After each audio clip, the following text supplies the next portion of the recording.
Hello and welcome back to the Fall of the Roman Empire. My name is Nick Holmes and this is episode 43 called Stilicho Triumphant. In the last episode we talked about how Alaric, king of the Visigoths, and of course the man who would ultimately sack the city of Rome in AD 410, had benefited from the increasingly divided Roman Empire as East and West viewed each other as rivals. In particular, it enabled him to survive the attempts by Stilicho, the commander-in-chief of the Western Army, to destroy him. But not everything went Alaric's way, and in the last episode we left him in an increasingly precarious position as there was a rapprochement between the Western and Eastern empires when Eutropius, Stilicho's arch-rival in the east, was overthrown and replaced by the more conciliatory First Minister Aurelian. In addition, there was a growing anti-German movement in the east with the ousting of the Gothic general Gainas, which undermined Alaric's position. In response to this, Alaric, who was stationed as a Roman officer with his Goths in Illyria, at first offered Stilicho his services, and then when this was not surprisingly rebuffed, he decided to invade the west. Alaric was really an opportunist, and he saw an opportunity to put pressure on the Western Empire when, in the autumn of 401, a group of Vandals and Alans invaded Roman Rhaetia and Noricum in modern-day Austria, forcing Stilicho to rush there with the bulk of the Italian army to confront them. With Stilicho's legionaries gone, Alaric decided to head for Italy. First, he invaded Western Illyria, which belonged to the Western Empire. There he met little resistance, since most of the Roman troops were with Stilicho in Rhaetia. He advanced past Sirmium and crossed the Julian Alps, so called to this day, in honour of the road that Julius Caesar tried to build through them, and into Italy in November 401. His destination was Aquileia, a vast Roman legionary fortress and town at the top of the Adriatic. But unlike the Alpine passes, this was well defended, and since the Goths were still relatively unskilled at siegecraft, he couldn't take it.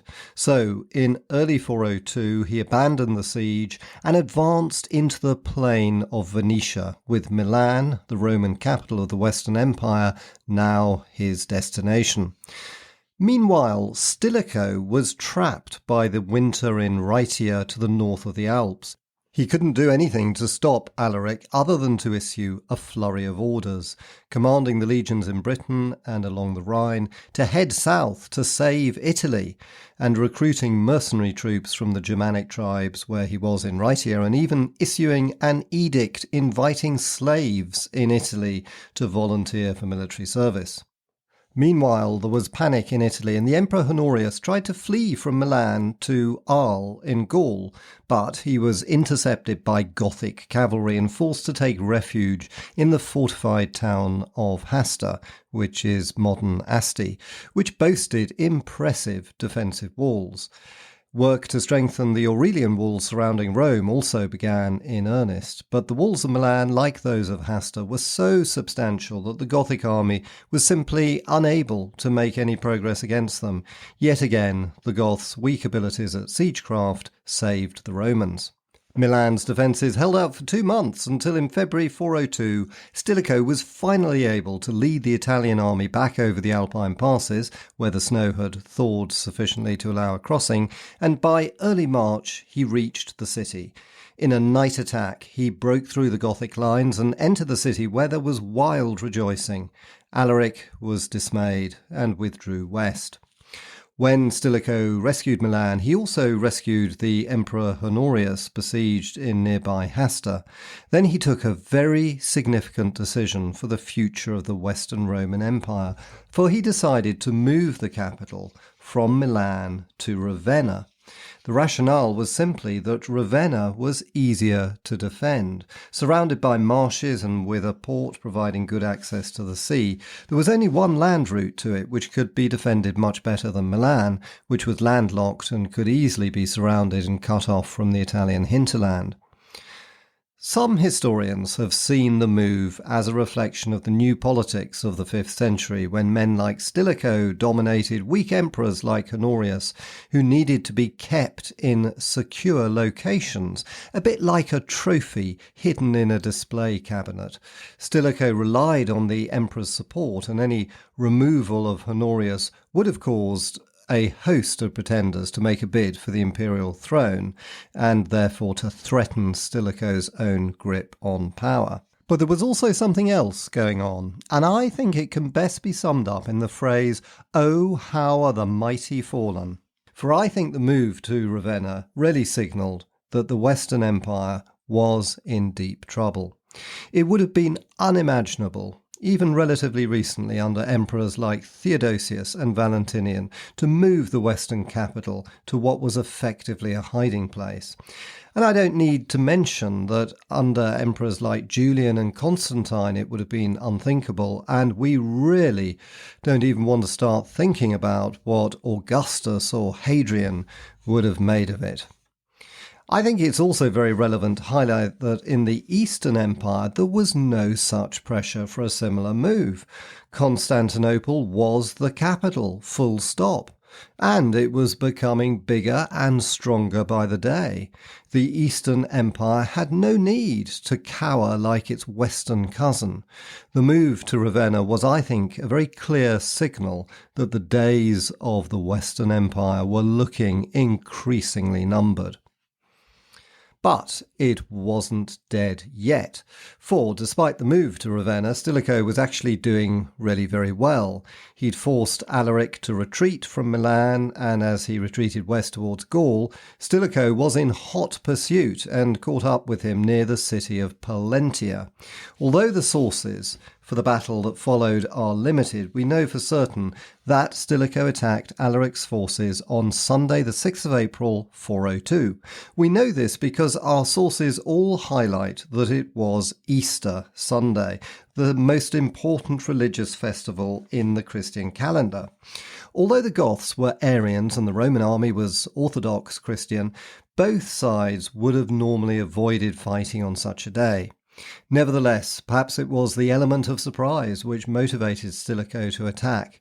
As normal with the late Roman armies, Stilicho's force was a mix of regular Roman troops and a large number of so-called foederati, who were really just Germanic and other mercenaries. These included a large number of Alans under their commander Saul. Stilicho entrusted the main assault to the Alans in a rather similar way to that in which Theodosius entrusted the Goths with the main assault on the Western Roman army at the Battle of the Frigidus River back in 394. The Alans at first made good progress against the Gothic centre, pushing it back. However, Alaric's cavalry regrouped and counterattacked, pushing the Alans back with heavy casualties and killing their leader, Saul. Stilicho took control of the Roman army and rushed the regular Roman legionaries forward. After hours of intense fighting, the legionaries defeated the Goths, who fled. Indeed, the Gothic panic was such that they surrendered their camp without a fight, including, very surprisingly, large numbers of Gothic women and children. Even Alaric's own wife was captured. Alaric withdrew north towards the Alps. The Battle of Pollentia was one of Stilicho's greatest triumphs. Many Romans had feared a repeat of the Battle of Adrianople, but it was the complete opposite. The Gothic army had been routed, many Gothic women and children taken prisoner, a huge amount of the plunder from their previous victories was recovered, including trophies taken at Adrianople and from their devastation of Greece. In addition, a multitude of Roman prisoners were released. The poet Claudian compared the victory to those achieved long ago against Pyrrhus, Hannibal, and Spartacus. Stilicho opened negotiations with Alaric and rather surprisingly offered to let him return to Illyria. His priority seems to have been just to remove him from Italian soil. Although the records aren't clear on exactly what happened, Alaric did start to retreat east back towards Illyria and Stilicho pursued him. Then Alaric stopped at Verona. Perhaps he decided not to go back to Illyria because he feared an attack by the Eastern Roman army. Whatever the reason, another large battle took place outside Verona in the summer of 402. Although we don't have much detail about it, Stilicho was yet again victorious. According to the poet Claudian, Alaric was nearly captured, and it was only the failure of the Alan mercenaries to carry out their orders that allowed him to escape. At this point, Alaric's power seems to have been broken. Large numbers of Goths deserted Stilicho. In particular, the Gothic cavalry apparently changed sides. Several senior Gothic commanders also switched their allegiance to Stilicho, including Sarus, Sigeric and Ulphilas, all of whom became officers in the Roman army. So, with Alaric crushingly defeated, you're probably expecting to hear me say, and Stilicho moved in for the final kill. But, here's the surprise. He didn't. He let him return to Illyria, this time to the western half owned by the Western Empire, and to settle there, even with an official Roman title. We don't know exactly what it was, but it was probably something like Dux Pannoniae, the leader or Duke of Pannonia. So, the question has to be, why did Stilicho do that? Well, it's always been a big mystery. Possible reasons could have been that Stilicho's army was not in fact that strong, having taken casualties in both the battles of Plentia and Verona. In addition, an interesting argument put forward by some historians is that after the Battle of Verona, Stilicho's army contained a fair number of Alaric's former followers who'd switched sides, and these would probably not have wanted to move in for the kill against their former kinsmen. But my own sense is that the real problem was, yet again, the fact that the Roman Empire was an empire divided. For Stilicho parked Alaric in a part of Illyria on the border with the Eastern Empire, just as Eutropius had parked him on the edge of the Western Empire. For both of them, Alaric was a buffer and also a potential source of mercenaries for Stilicho should war break out between East and West. Theodosius had used the Goths in just this way at the Battle of the Frigidus River, and it seems that it had become acceptable in senior military circles to view the Goths in Illyria as a source of manpower for the Roman army, with both the East and West contenders to use them. But if such a view was held, I think it was a colossal error of judgment, for by allowing Alaric to survive, the Romans had given a license to the man who we all know would eventually sack Rome. So let's get back to Stilicho. After his defeat of Alaric, the Senate in Rome rejoiced. The Gothic threat had been eliminated, or so they believed. A monument was built in the Forum to commemorate his victories at Plentia and Verona. Stilicho was now near the height of his power.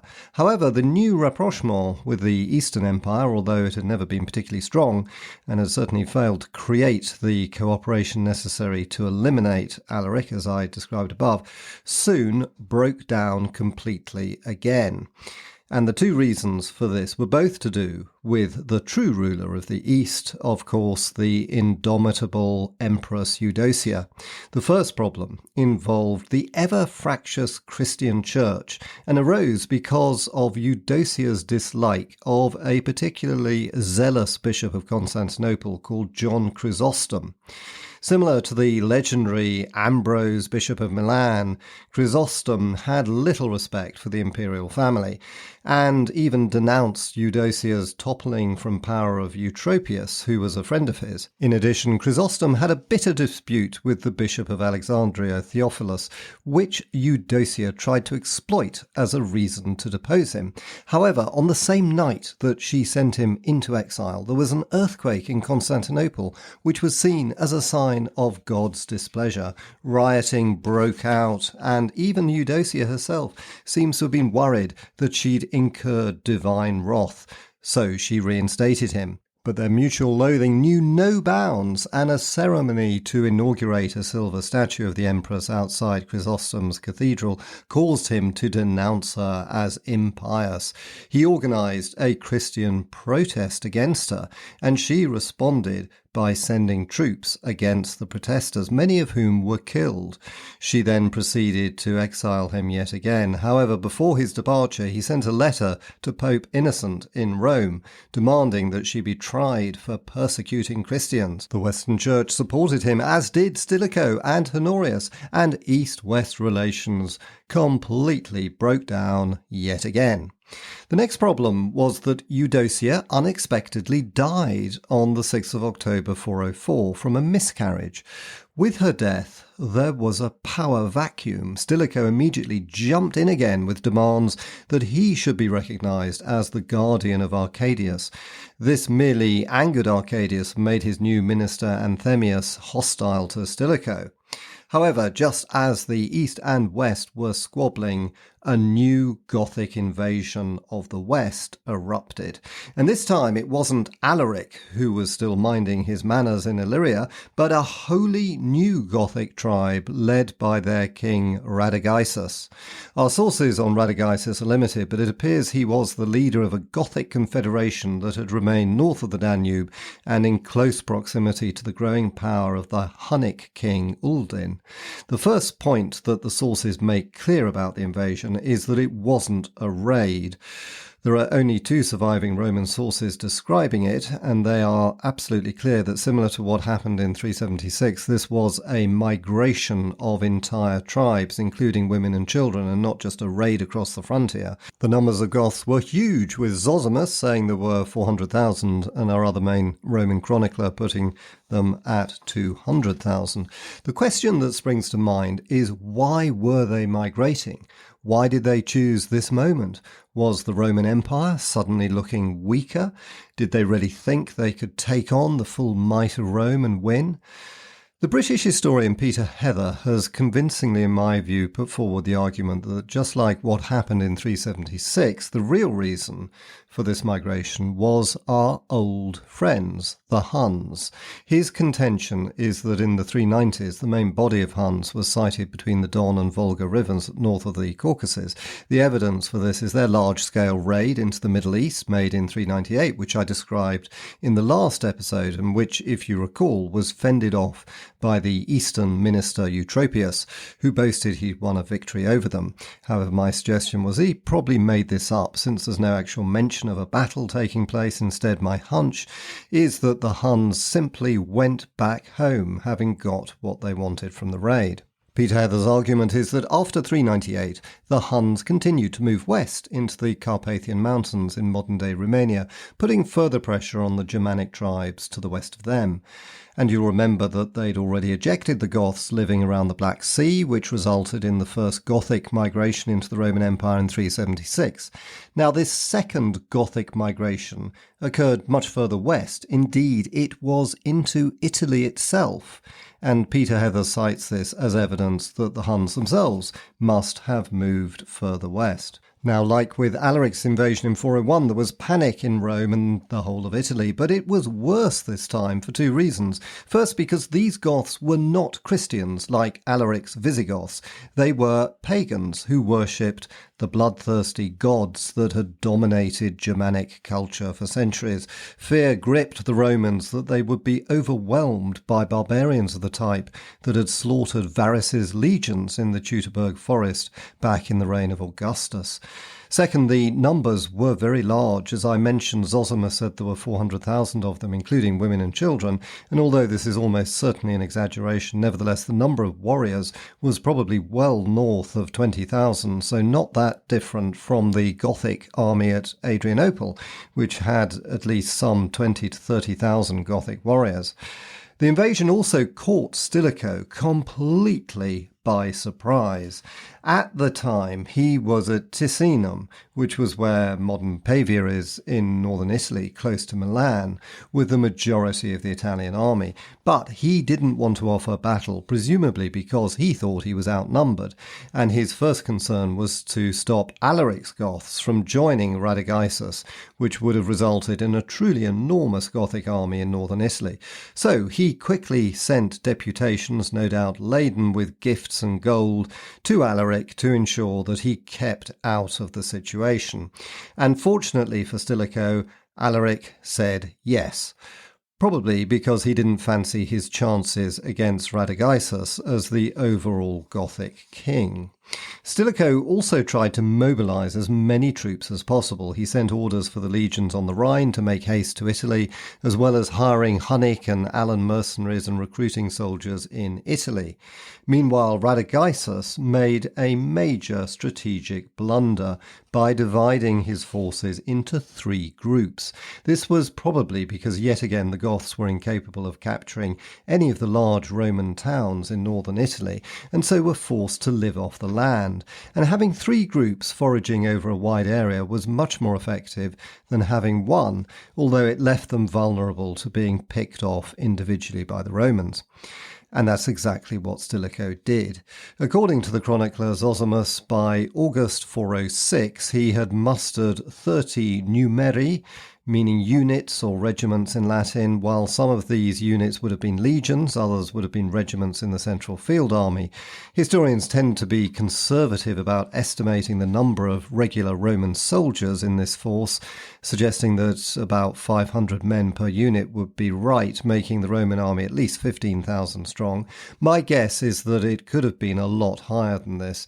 In addition, Stilicho also hired considerable numbers of Alans and Huns, and it's even possible that the Hunnic king Uldin himself was leading these. So in short, Stilicho amassed a very considerable army, at least 20 to 30,000 strong, and with a large contingent of the deadly Huns. Meanwhile, the Goths were still split into their 3 groups, with the largest led by Radagaisus himself besieging Florentia on the same site as modern Florence, whose walls, typical of the late Roman period, were strong enough to have withstood the Gothic siege for the last couple of months.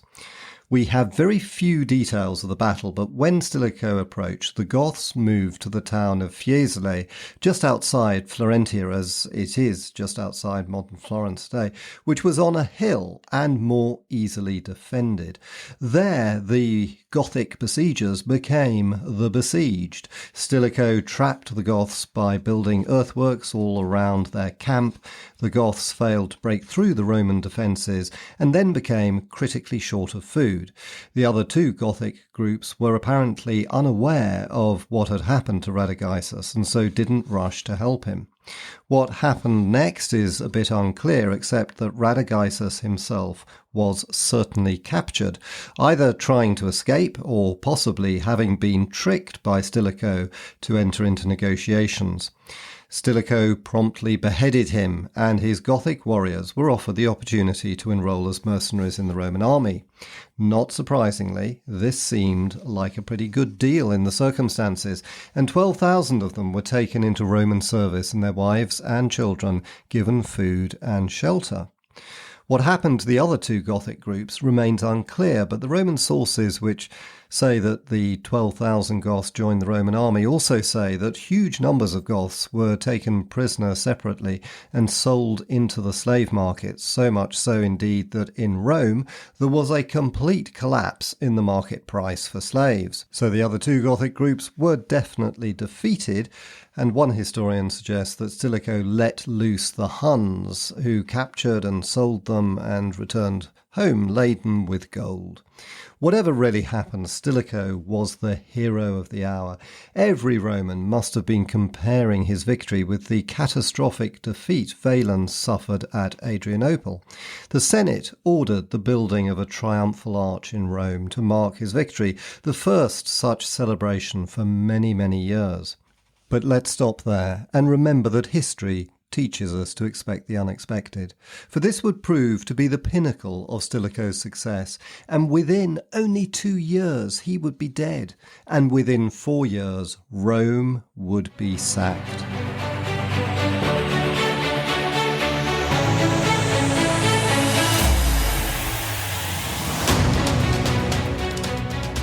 And that ends this episode. Thanks so much for listening, and I hope you enjoyed it. And if you did, of course, I'd be delighted for any ratings or reviews in whichever podcast app you use. And unfortunately, the next episode will be in 3 weeks' time on the 12th of November, since I have some commitments that will keep me busy in the next few weeks. But I hope you can wait until then to return to the exciting story of the years leading to the sack of Rome in AD 410. Thanks for listening and see you next time.